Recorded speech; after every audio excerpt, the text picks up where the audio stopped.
Good morning, good afternoon, good evening, good night, my people, whichever part of the world you know there. Today me done a me lettuce farm here, and I am going to show you the real organic lettuce. Me understand up a foreign say lettuce gets scarce up there.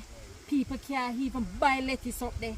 And even sometimes when you do get your lettuce, you have to pay arm and leg. But down at Jamaica, we not have to do that. But let me show you a little thing. Me just a weed out two of them little bush here. You see them little bush here? In my lettuce farm. Me not like them, so me just come down here this evening and me I take out some of them out of my farm. Because I don't want them overpower me nice organic lettuce. So I go and cut one of my lettuce and show you the nice lettuce. Let me cut here so. My people, uno look here. Uno look here. Don't it nice? Me know say uno da like get this here now to make a nice salad.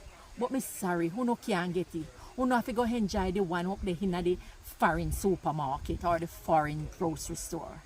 Anyways, me is going home now to make a nice salad and heat my lettuce. As always, have a beautiful evening. Mama Selva here.